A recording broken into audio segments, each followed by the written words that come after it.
माननीय CP sir Brajesh Kumar Jha sir અને additional CP sir ચૈતન્ય મંડલિક sir દ્વારા રાજકોટ શહેર ક્રાઇમ બ્રાન્ચને મિલકત સંબંધી ગુનાઓ અટકાવવા માટે અને જૂના અનડિટેક્ટેડ ગુના શોધવા માટે સૂચના કરવામાં આવેલ હતી। એ અન્વયે ક્રાઇમ ડીસીપી શ્રી ભરત બસિયા સાહેબના માર્ગદર્શન હેઠળ પીઆઈ શ્રી એએસ ચાવડા સાહેબ, પીઆઈ શ્રી મનોજ ડામોર સાહેબ અને પીઆઈ શ્રી ચિરાગ જાદવની ટીમો કાર્યરત હતી। એમાં પીઆઈ શ્રી એએસ ચાવડા સાહેબની ટીમના પીએસઆઈ એસએમ રાણા સાહેબને એક બાતમી મળી હતી कि 2012 सालમાં હોસ્પિટલ ચોક ઠાકર હોટલ પાછળ જે શેરીમાં એક લૂંટનો બનાવ બન્યો હતો 14 વર્ષ જૂનો। એમાં ભાગબટાઈનો એક વિવાદ ચાલતો હોય અને ભાગબટાઈના પૈસાને લઈને એક માણસો જે છે આરોપી જે છે એક જગ્યાએ ભેગા થયેલા હોય તો ટીમ દ્વારા ત્યાં રેડ કરવામાં આવેલ હતી અને 3 આરોપીઓને એ ડિવિઝન પોલીસ સ્ટેશનના જે અનડિટેક્ટેડ લૂંટના ગુના હતા એમાં 2.5 લાખ જેવી રોકડ રકમ સાથે એમની અટક કરવામાં આવેલ છે અને 2012 નો જે ગુનો છે એ ડિટેક્ટ કરવામાં આવેલ છે।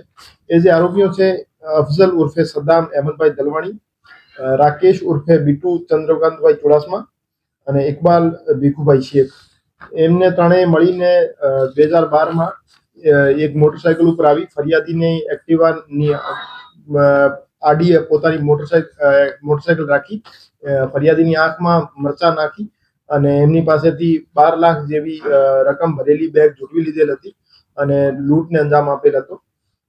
તો એ બાબતે પ્રનગરમાં એક ગુનો દાખલ થયો હતો અને ત્યારથી એ ગુનો અનડિટેક્ટેડ હતો।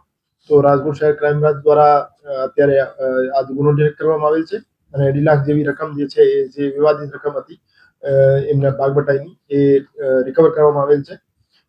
અફઝલ ઉર્ફે સદ્દામ દલવાણી વિરુદ્ધ અગાઉ પણ ગુના દાખલ થયેલા છે। 5 ગુના એના વિરુદ્ધ ટોટલ ઈગુસ્કોપમાં દર્શાવે છે, જેમાં એક ચોરીનો ગુનો, એક ખંડણીનો, એક મારામારીનો અને બીજા પ્રોહિબિશનના ગુના છે।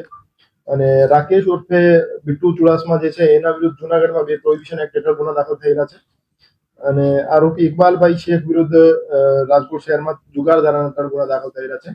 આ રીતે આ તમામ આરોપીઓ ગુનાહિત ઇતિહાસ ધરાવે છે અને પ્રનગર પોલીસ સ્ટેશનમાં આ જે બનાવ બન્યો હતો એના 5 મહિના પછી પોપટપરા નાળા પાસે એક લૂંટનો બનાવ બન્યો હતો, એમાં પણ રાકેશ અને જે અફઝલ હતા એ ઇન્વોલ્વ હતા। વર્ષ પછી આવ્યા છે તો ભાગબટાઈ આટલી મોડી કેમ છે અને ક્યાં નાસ્તા પડતા અત્યાર સુધી?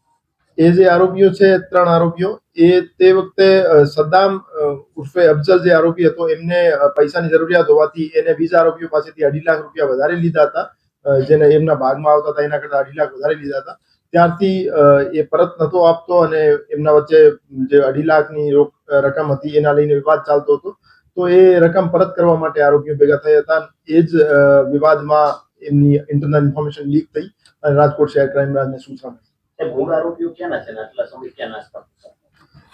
આરોપીઓ અહીંયા જ રહેતા હતા, રાજકોટ શહેરના જ છે 3 આરોપીઓ અને એ આરોપીઓ કોઈ બીજા ગુનામાં નાસ્તા પડતા નહોતા। એ જે અનડિટેક્ટેડ ગુનો છે એમાં પણ નામજદ નહોતા એટલે નાસ્તા પડતા એમને નહીં કહી શકાય। એ ગુનો અનડિટેક્ટેડ હતો તો એટલે આરોપી કોન્ફિડન્ટ હતા કે એમને કોઈ નહીં પકડી શકે। રાજકોટ જ રહેતા કે લૂંટ કરીને પેલા બહાર વહી જતા કોઈ પ્રાથમિક વિગતમાં તપાસ? ના, જ્યારથી ગુનો અનડિટેક્ટેડ હતો ત્યારથી રાજકોટ જ રહેતા હતા। જે રીતે મેં બતાવ્યું એ ડિવિઝનમાં લૂંટ કર્યા પછી પ્રનગરમાં પણ એ બંને આરોપીઓએ લૂંટ કરી હતી। એ લૂંટમાં પકડાઈ ગયા હતા પણ ત્યારે એ ડિવિઝન વાળો ગુનો ડિટેક્ટ નતો થયો, અત્યારે ગુનો ડિટેક્ટ કરવામાં આવ્યો છે। ટોટલ 3 આરોપી ઇન્વોલ્વ છે, જેમાં અફઝલ ઉર્ફે સદ્દામ, રાકેશ ચુડાસમા અને ઇકબાલ ભીખુભાઈ શેખ।